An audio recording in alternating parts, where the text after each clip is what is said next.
Vamos agora à entrevista do dia com Maria Lídia Flannelly. O Congresso reagiu à proposta de plebiscito como via para a prometida reforma política. Esse é o nosso assunto hoje e recebemos a socióloga Fátima Pacheco Jordão, diretora da Fato Pesquisa e Jornalismo, instituto que participou de mais de 20 campanhas eleitorais de políticos de destaque, como Fernando Henrique, Mário Covas, Luiz Erundina, Eduardo Suplicy e outros. Ou seja, política, eleição, campanha e pesquisa é com você, Fátima. E eu quero começar exatamente falando desse pós-eleição. É natural a euforia da vitória, da mesma forma que é natural o esperneio da derrota, principalmente com a margem tão pequena como aconteceu nessa eleição de campanha tão acirrada. Esperava-se, né, como sempre, que passado esse momento de emoção, refluísse a coisa e a vida fosse adiante. Mas nós estamos vendo que o ânimo parece mesmo belicoso. O que é isso? Daqui para frente vai ser sempre assim, Maria Lídia. A sociedade mudou. O Brasil está encolhido frente à sociedade, quer dizer, partidos políticos, as instituições representativas não representam mais o vigor dessa sociedade. Essa eleição foi uma eleição diferente, extraordinária.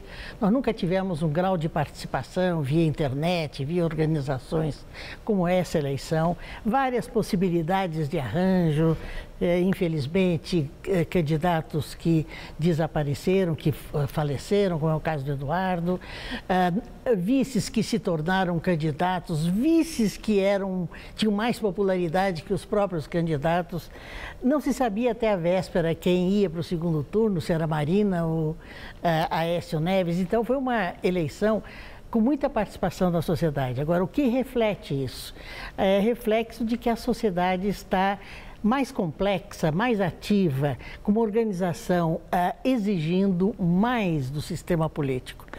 Os partidos e os políticos atuais, mesmo os recém-eleitos, estão correndo atrás da sociedade. Estão tentando arrumar se é plebiscito, se são outras formas de consulta, como consultar uma sociedade que está pronta para isso e o sistema político ainda não chegou lá. A presidente Dilma, no discurso da vitória, ela já se colocou assim, disposta, aberta ao diálogo e de imediato falou em reforma política. Então, assim, muito possivelmente já com um aceno para esse universo político e para um clamor da sociedade. Mas quando ela fala num plebiscito, ela mexeu com os brios do Congresso, que já reagiu e entendendo que não é esse o caminho. E a presidente diz que quer a participação popular na reforma política. Então, primeiro, o que é mais adequado, inclusive para a percepção, compreensão da sociedade que quer mudança no sistema político, é através de plebiscito, através de uma Assembleia Constituinte especial. O que é o mais adequado? Qual é a via? Referendo? Antes de mais nada, Maria Lídia, isso é prerrogativa do Congresso. Então, o Congresso... A reforma política. Não ficou... Não, inclusive a escolha é chamada para plebiscito. A escolha da via. Exatamente. É prerrogativa do Congresso. Portanto, a presidente sinalizou com muita precisão, eu acho, a necessidade dessa reforma. Né? Agora, o país necessita de tantas outras reformas, nós estamos acumulando reformas no plano financeiro, no plano da distribuição do poder dos estados e assim por diante, tributária e assim por diante. Isso explica por que a sociedade está cada vez mais inquieta. Ela tem mais meios de protestar, ela tem mais meios de se explicitar via internet, via passeatas. A mídia é plural e, portanto, tem essa capacidade de repercutir isso. Então, fica esse desencontro entre o que a sociedade precisa e quer, as famosas reformas, das quais certamente a reforma política é a mais urgente. Mas, para isso, a sociedade que está inquieta precisa entender. Vamos nos fixar na reforma política. O que é reforma política e que reforma política se pretende fazer? Então, quando fica se falando da via, mesmo e as redes sociais, promovendo aí nas redes sociais a mobilização para a cobrança de que via queremos, a sociedade está sabendo o que é reforma política e qual reforma política de fato pretende? Ela, não sei se ela sabe em detalhes, mas, por exemplo, já há um abaixo-assinado de milhões de assinatura com relação ao plebiscito. O plebiscito é uma consulta direta sobre vários aspectos da política, se a pessoa aceita ou não, ou prefere ou não aquela via.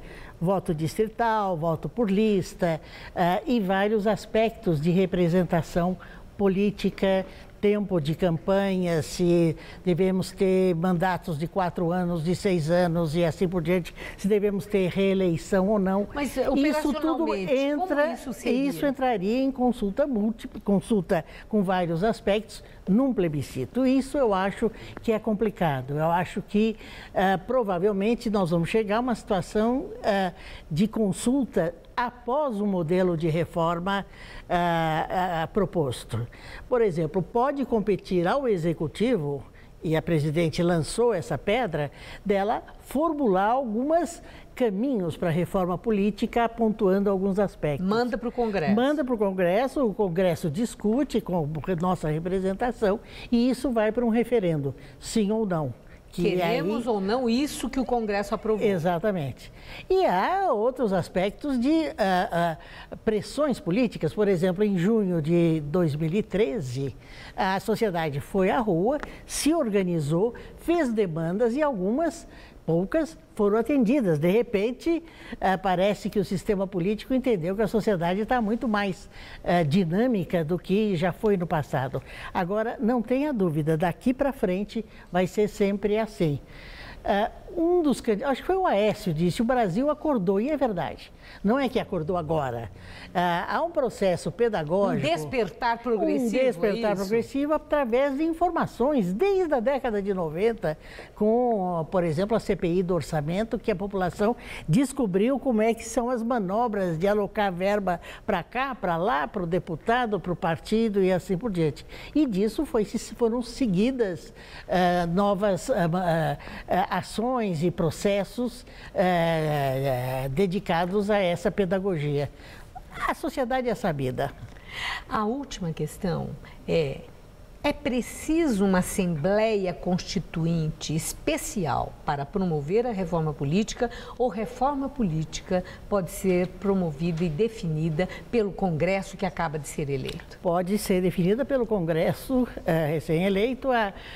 Uma Constituinte específica e especial é uma forma mais radical de se colocar mudanças, mas as 3 opções são caminhos que podem levar a um ponto de convergência.